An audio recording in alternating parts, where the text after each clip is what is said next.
அந்த லுக்குமே வந்து நீங்க கிரியேட் பண்ணதா இல்ல டைரக்டர் இதுதான் வேணும்னு சொன்னாங்க? இல்ல நான் கிரியேட் பண்ணது. எப்பவுமே யூஸ்வலா நான் டான்ஸரா இருக்கப்போ I concentrate more in my costumes. 20 பேர்ல இருந்தா கூட அந்த கலர் பிடிக்கலன்னா மூஞ்செல்லாம் இப்படி ஆயிடும். கரெக்ட்.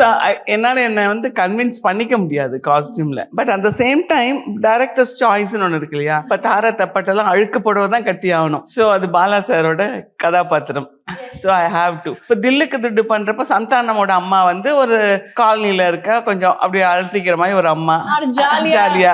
ஸோ அது அவங்க டைரக்டர்ஸ் சாய்ஸ் தானே என்ன காஸ்டியூம் போடணும்னு. அவங்க பேட்டர்ன் சொல்லிட்டாங்கன்னா அதுக்கப்புறம் I will start following it. So இங்கே வந்து ஒரு லுக் டெஸ்ட் எடுக்கிறப்பவே சொல்லிட்டாரு டைரக்டர் குமரன் சார். சொல்லிட்டாங்க, மேம் நீங்கள் வந்து நம்ம சாரீஸ் எல்லாம் எடுத்துகிட்டு போனோம் அப்படி என்ன சொல்லிட்டாங்க. வில்லி அப்படி ஹீரோயினுக்கு வந்து எப்போ பாரு ஒரு கிளாஷ் ஆகிற ஒரு கேரக்டர் அப்படின்னு சொன்னதுனால I took all pattu sari kind of things and all. அப்போ he said no pattu saris.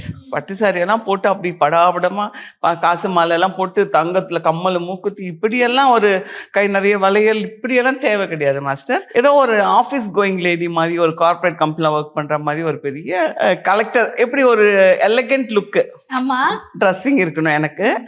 நான் ஒரு வானத்தை போல ஒரு காஸ்டியூம் போட்டிருந்தேன், அது காமிச்சாங்க. அந்த மாதிரி plain sorry with ikat blouses mix and match. So இந்த மாதிரி பேட்டர்ன் ஃபாலோ பண்ணிக்கோங்க. பார்க்கறதுக்கு வில்லி மாதிரி தெரியக்கூடாது அது ஆக்சுவலா.